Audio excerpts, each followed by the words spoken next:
for all of us across the country in terms of fighting for our rights and fighting for our spirit. We, of course, also are aware that the 5 South Indian states are at the receiving end, as was enunciated by Sri Vijayanji, Sri Revanth Reddy ji, and also eloquently by D.K. Shivkumar ji, of the union government's policies.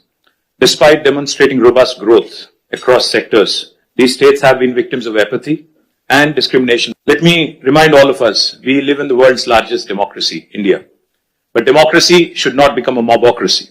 We cannot let numbers dictate terms. We cannot let numbers dictate policies. While any true federal government would incentivize high-performing states, we have a dispensation today in India that rewards laggards and penalizes achievers. South Indian states, we all know, have been pioneers in administration, in education, in economic production, yet we are penalized with reduced political power.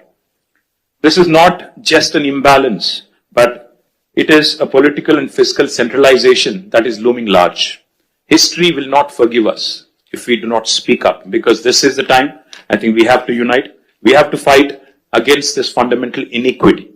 We also need to remember those who have contributed significantly cannot be penalized, cannot be discriminated against. Despite contributing to 36% of India's GDP from the 5 southern states, we are receiving smaller share of central resources, which is also raising a huge concern on fiscal centralization. Delimitation will also create a situation where fiscal resources will also be centralized, much to the chagrin, much to the detriment of South Indian states.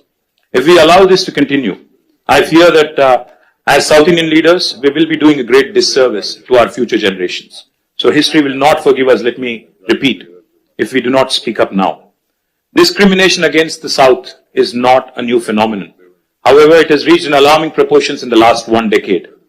From forcible imposition of Hindi to projects like bullet trains only being confined to the northern part of India, union government's initiatives are clearly discriminating against the southern states. To make matters worse, the BJP-led union government is now attempting to implement delimitation on basis of population, adding insult to injury.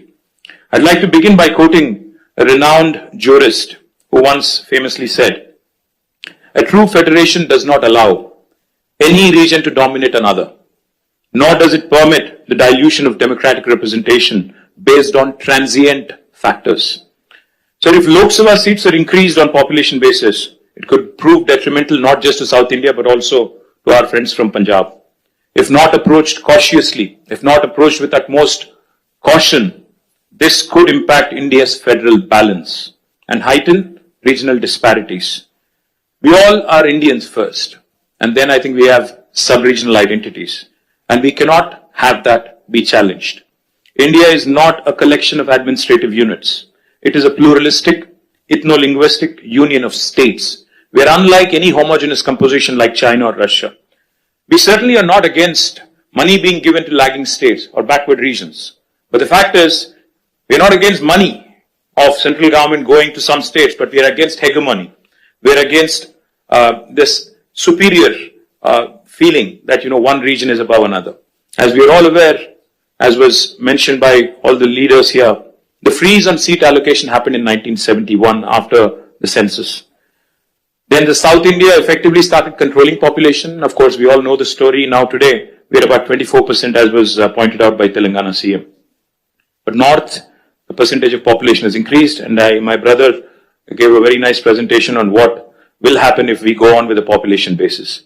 The only point I would like to make here, if seats are redistributed purely on pro rata population basis, states that have failed to control population will be rewarded, as was put eloquently by Vijayan sir. This is a perverse reward for somebody who has not performed and for somebody who has diligently followed the guidelines of Government of India. Punishing us with reduced representation is certainly discriminatory. India's democracy must be built on progress, governance and economic contribution, not just population. A fair system should reward progress and encourage development in lagging regions. If India has to become a superpower by 2047, 100 years after we achieved independence, we must empower those driving the growth, not silence them. We must empower those who have done well over the last 7 decades and not punish them. Why do we not trust the words of Union Home Minister who says It will be pro rata and nobody will lose representation. I'll give you a classic example of Telangana. When the new state of Telangana was formed in 2014, we were given a promise in the State Reorganization Commission that the delimitation exercise will be taken up in both Telangana and Andhra Pradesh, and the number of seats in Telangana would be raised, MLA seats, that is, assembly seats, from 119 to 153 in Telangana, from 175 to 225 in Andhra.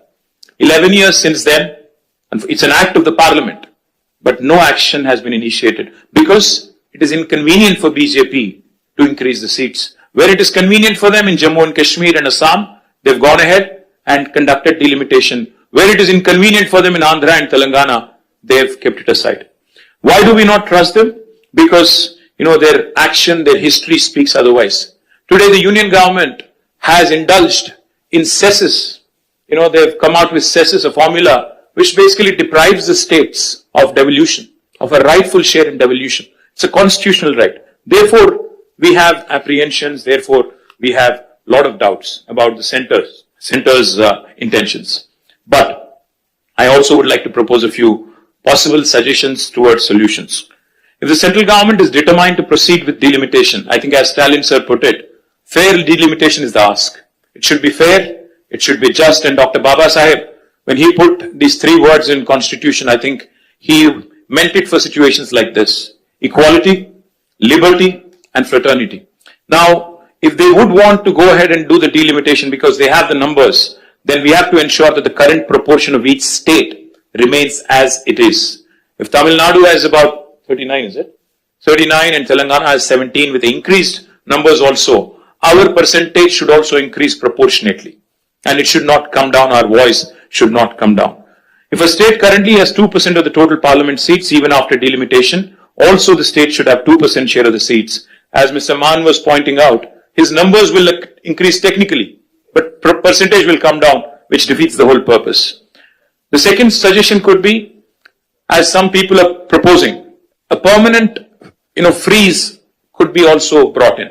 We can say that 1971, the census could be the basis and there could be no further increase in the number of seats. Another alternative approach could be, again, this could be a radical solution. As one of my friends asked, what is the basis for Telangana CM's recommendation of 33%? I would say, if South India is contributing 36% to GDP, why don't you give us 36% of the voice in parliament? What is wrong? Why are you not rewarding those states that have performed exceptionally well in nation building?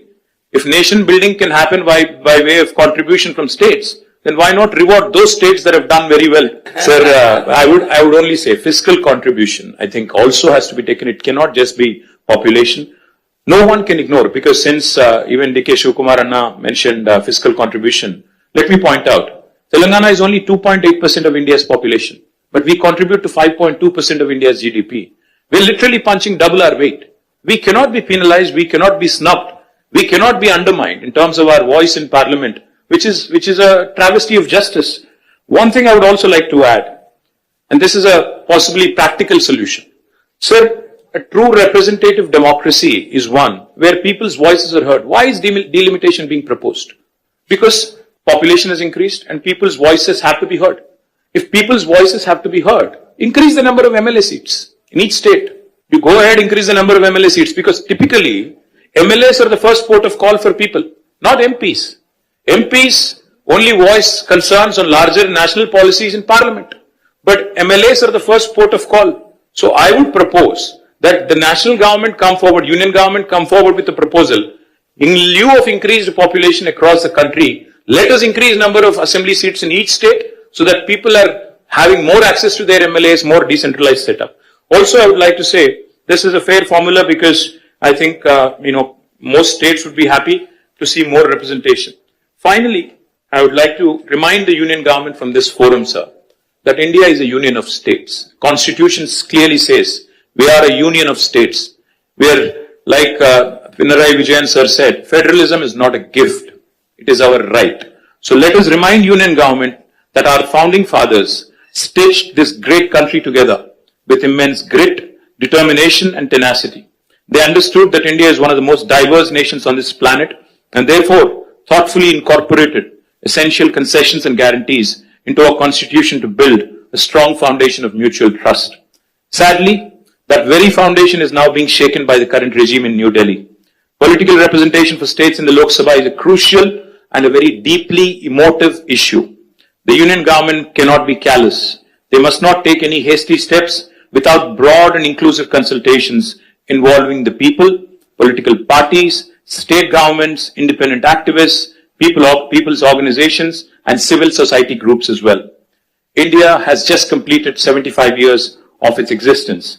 Our national leadership should strive to heal the old wounds rather than create new ones. Union government should act like a big brother, not big boss. As a renowned scholar and statesman once said, the federal structure of India must ensure that no state, however small or large, it could be Manipur or it could be Uttar Pradesh, feels neglected in governance. Finally, cooperative federalism will make India stronger. Stronger the states, stronger the country. Cooperative federalism will make India stronger, not coercive federalism. Jai Telangana, Jai Hind. Thank you, Stalin sir.